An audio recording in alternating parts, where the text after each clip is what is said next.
श्री गुरुदेव दत्त. श्रीमद भगवद्गीतेच्या 9व्या अध्यायावर आपलं प्रवचन सुरू आहे. यातला हा 5वा श्लोक. या श्लोकामध्ये भगवंतांनी या पूर्ण अध्यायामध्येच सर्व रहस्य ते सांगतायत.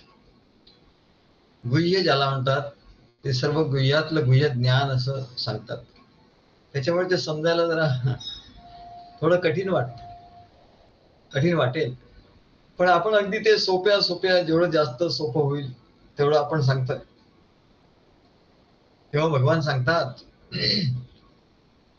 न च मत्स्थानि भूतानि पश्य मे योगमीश्वरम भूतभृन्न च भूतस्थो ममात्मा भूतभावनः. न च मत्स्थानि भूतानि पश्य मे योगमीश्वरम भूतभृन्न च भूतस्थो ममात्मा भूतभावनः. तेव्हा भगवान स्पष्टपणे इथे सांगतात, ही सर्व भूत मात्र आहे, जी सृष्टी आहे ही माझ्या स्थित नाही म्हणा. लोकांना असं वाटतं, सगळ्यांना असं वाटतं की हे माझ्यामध्ये स्थित आहे, म्हणजे परमेश्वरामध्ये स्थित आहे, परंतु ते माझ्यात स्थित नाही असं साफ सांगतात, स्पष्टपणे सांगतात. ते माझ्यात स्थित नाही. नच मस्थानी भूतानी, आणि ते भूत मात्र माझ्या ठिकाणी कसे नाही याचं ते स्पष्ट करून सांगतात. नच मस्थानी भूतानी, तेच आपल्याला आता स्पष्ट बघायचं आहे काय आहे ते. तेव्हा भगवान सांगतात की ही सर्व भूत मात्र माझ्या ठिकाणी नाही, परंतु तरी माझ्या ईश्वरीय योग शक्तीचं सामर्थ्य तू बघ म्हणा. म्हणजे मायेचं सामर्थ्य बघ की म्हणले या भूतांचं धारण पोषण रक्षण करणारा आणि या भूतांना उत्पन्न करणारा माझा आत्मा, तो जो माझा आत्मा आहे म्हणजे या भूतामध्ये स्थित नाहीये, या भूतांमध्ये स्थित नाहीये माझा आत्मा, आणि माझ्यात स्थित नाहीये हे भूत मात्र. तेव्हा भगवान सांगतात की नच मस्थानी भूतानी, माझ्या ठिकाणी वास्तविक पाहता हे भूत मात्र, हे जगत ज्याला म्हणतात, जे आपल्याला दिसतं ते मुळीच माझ्या ठिकाणी नाही म्हणा. किंबहुना माझ्या ठिकाणी काय, पण हे जग मुळीच अस्तित्वातच नाही. खरं त्यांना सांगायचं आहे की अरे तू जे जग म्हणतो आणि जे सगळे व्यवहार तू या जगामध्ये करतोस, ते जग कुठे अस्तित्वात आहे? हे जगच मुळात अस्तित्वात नाही, तर मग माझ्या ठिकाणी असण्याचा प्रश्न कुठे आहे?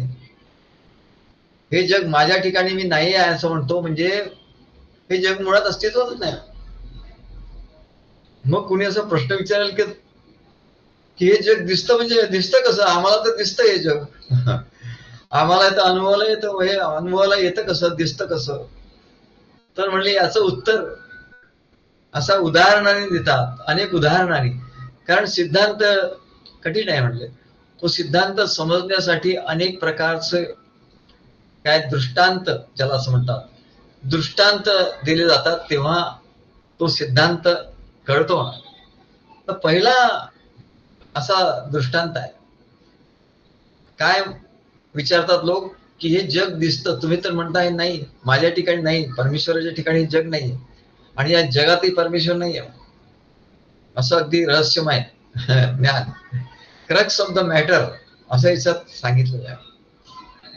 गोपनीय, परम गोपनीय असं ज्ञान सांगितलंय. तर म्हणले जग तर दिसतं, आम्हाला अनुभवालाही येतं, आणि तुम्ही म्हणता की ते माझ्यात नाही भगवंता, मग हे कसं? याचं उत्तर काय आहे? तर म्हणले उत्तर तुमच्याकडेच आहे. तुम्ही रोज आरशामध्ये आपलं प्रतिबिंब बघता, आरशामध्ये आपला चेहरा बघता, आणि अगदी खरा वाटतो की नाही तुम्हाला चेहरा? तुम्ही जसे आहात तसं तुम्हाला तो आरशामध्ये प्रतिबिंब दिसतं, पण तरी डावी बाजू उजवी दिसते आणि उजवी बाजू डावी दिसते. आरशाची गंमत अशी आहे की म्हणले उजवी बाजू डावी दिसते आणि डावी बाजू उजवी दिसते, परंतु आरशात प्रतिबिंब आपला लोक बघतात आणि त्यांना खरं वाटतं. पण म्हणले आपण त्या आरशात जे जे काही दिसतं, आरसा समजा आपण असा फिरवला तर असं अनेक व्यक्ती आपल्याला दिसतील आरशामध्ये. मग त्या व्यक्ती दिसतात आणि खऱ्यासारख्या दिसतात, सत्य आहे असं वाटतं. पण जर त्या व्यक्तींना आरशात शोधायला गेलो आपण, चला मग आता तिकडे कशाला जायचं, आपण या आरशातच त्या व्यक्ती शोधू, आरशातच त्या व्यक्तीला शोधू.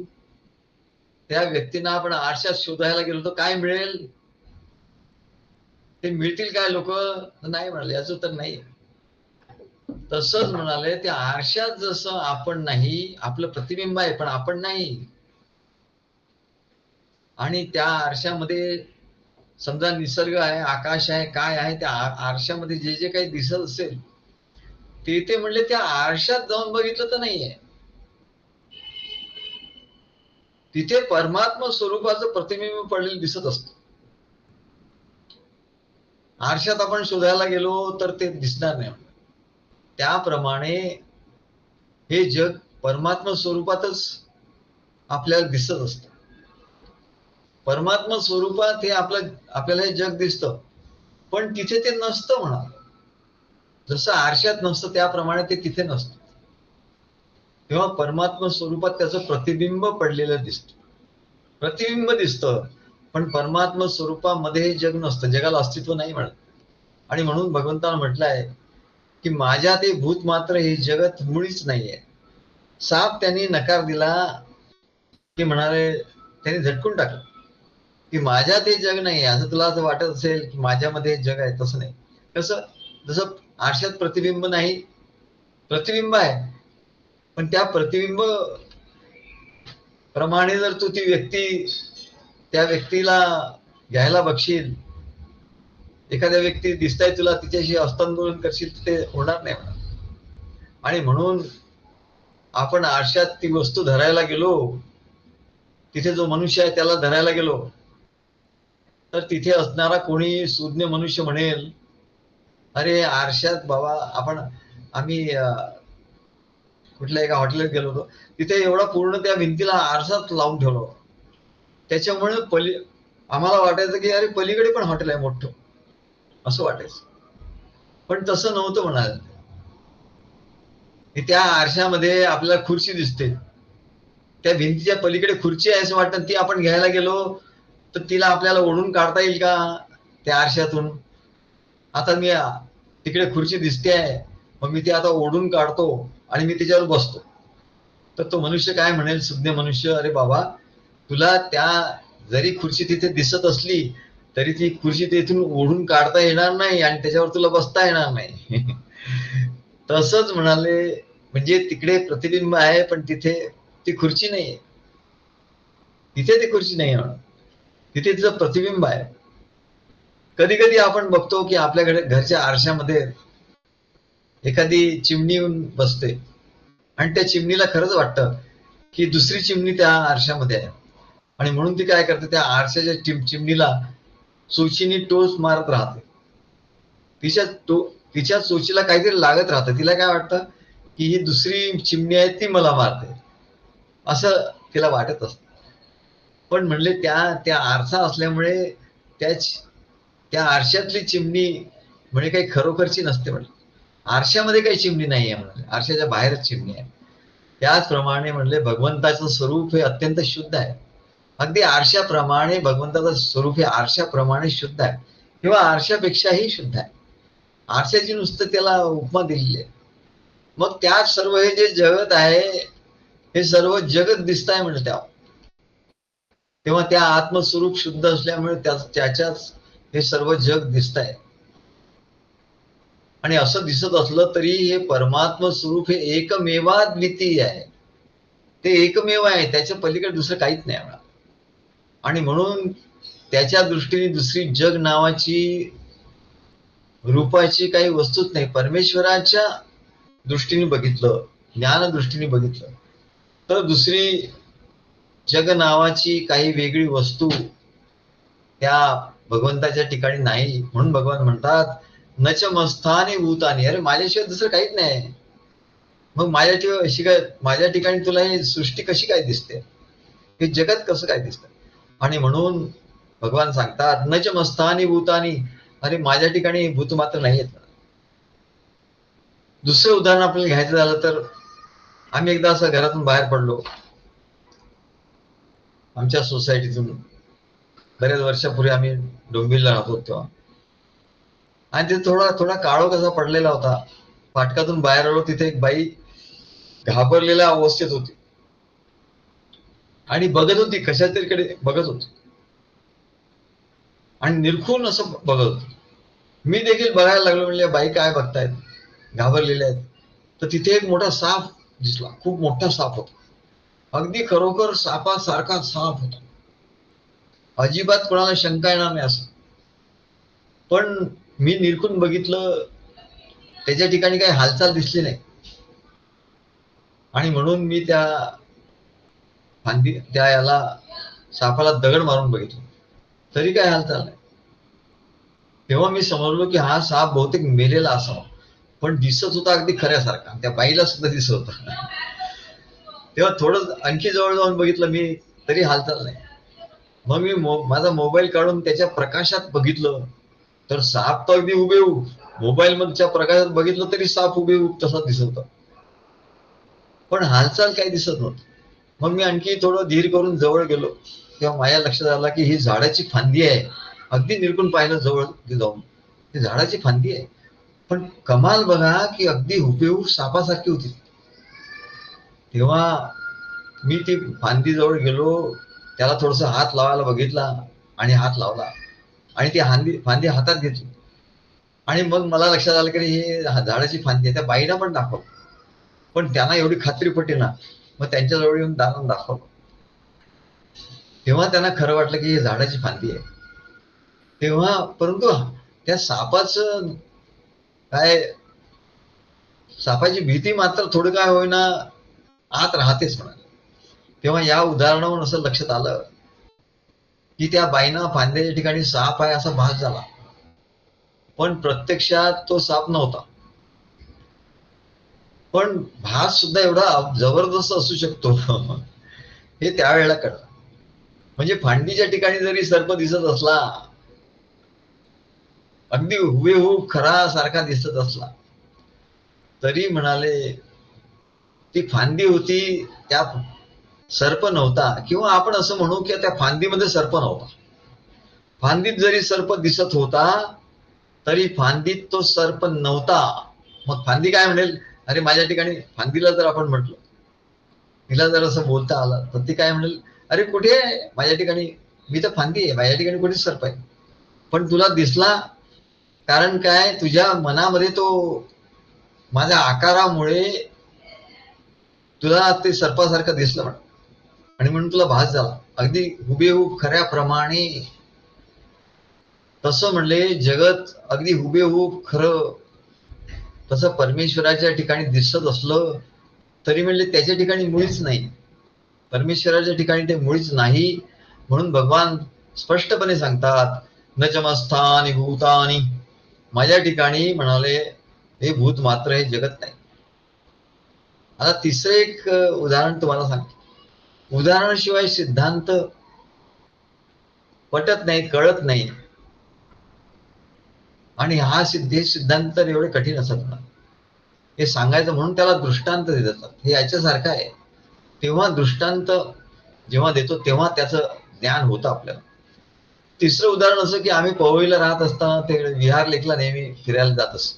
सकाळी संध्याकाळी जंगलामधून असं वाट होती. तेव्हा पावसाच्या सुरुवातीला अगदी अत्यंत रमणीय असं दृश्य तिथे दिसत असत.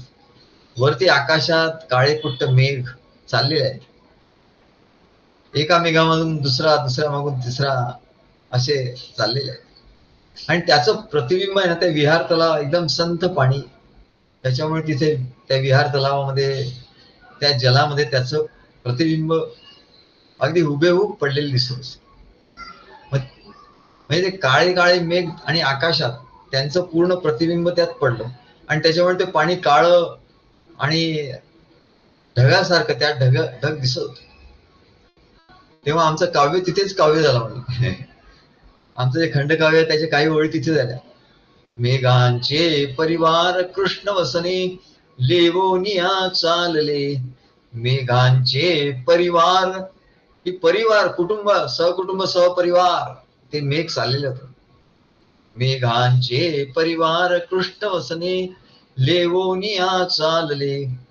त्यांनी ते निज नील रूप आपुले पाण्यामध्ये पाहिले. आणि त्या ढगांनीच ते आपलं रूप त्या पाण्यामध्ये पाहिलं. असं काव्य सुद्धा झालं आमचं. पण म्हणले त्या पाण्यामध्ये अगदी जरी हुबेहूब प्रतिबिंब त्या ढगांचं दिसत होतं, पडलेलं प्रतिबिंब पडलेलं दिसत होतं. अगदी आकाश आणि ढग अगदी हुबेहूब दिसत होते त्या पाण्यामध्ये. ते पाणी दिसतच नव्हतं, असं वाटतच नव्हतं की हा तलाव आहे, असं वाटत नव्हतं. हे आकाश आहे आणि याच्यात ढग आहे असं वाटत.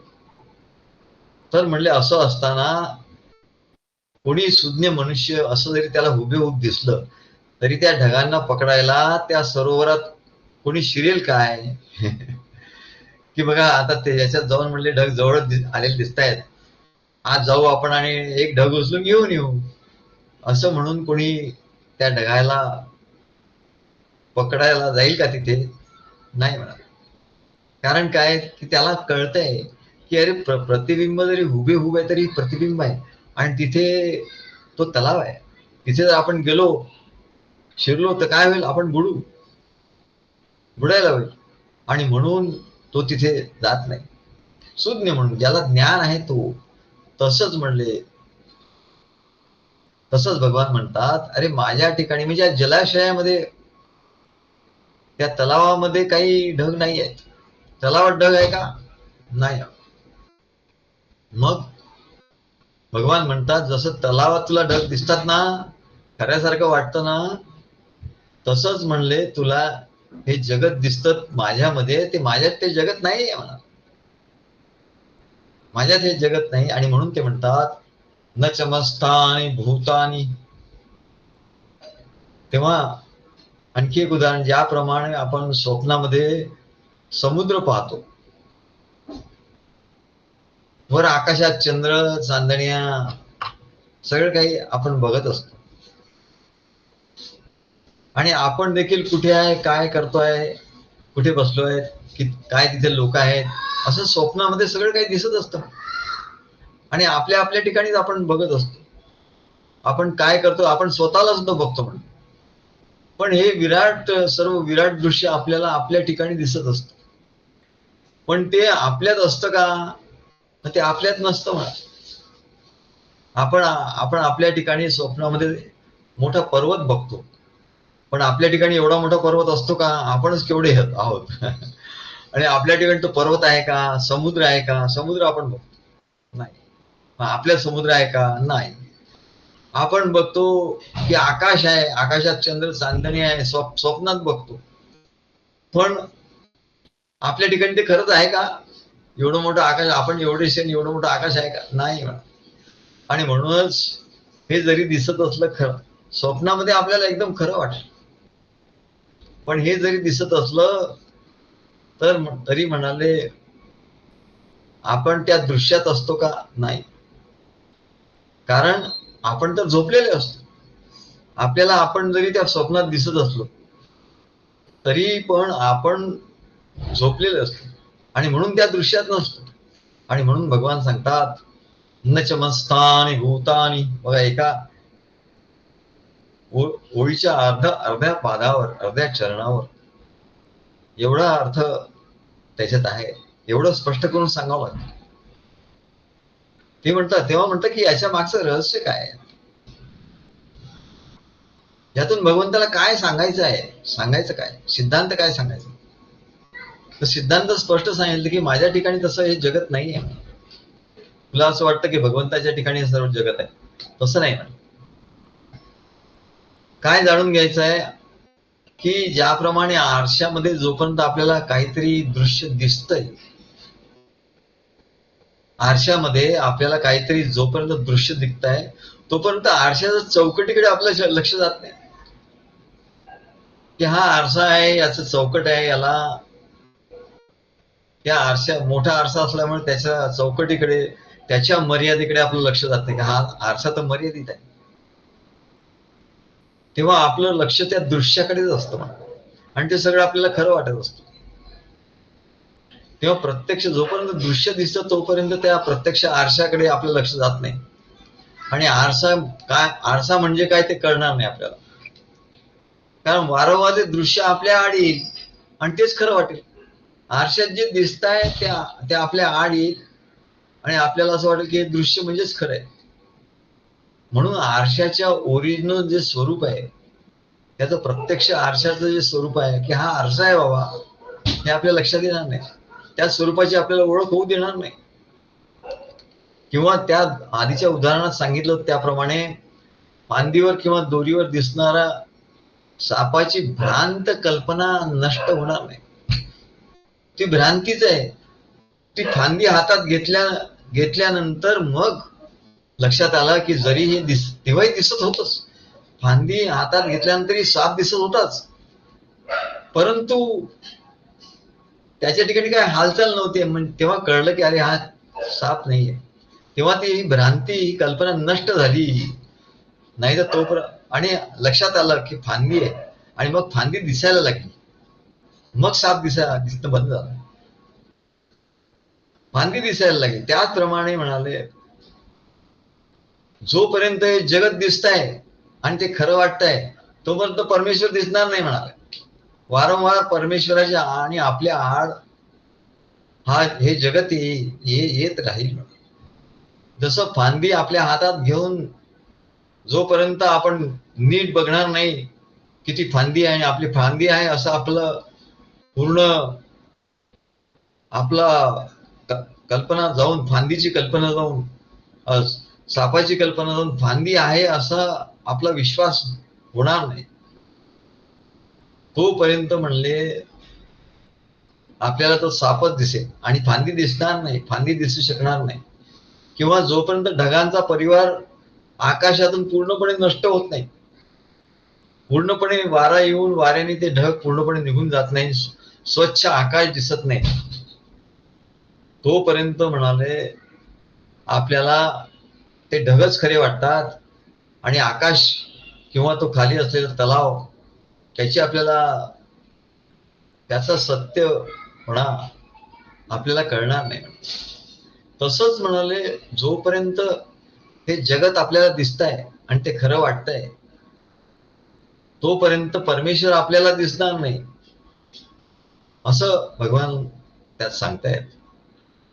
तेव्हा ते म्हणतात की अशी आपल्या ठिकाणी या संसाराची दृढ भावना झालेली आहे. दृढ कल्पना भावना ही कल्पनाच आहे म्हणा. आणि कल्पना तर खोटी आहे म्हणा.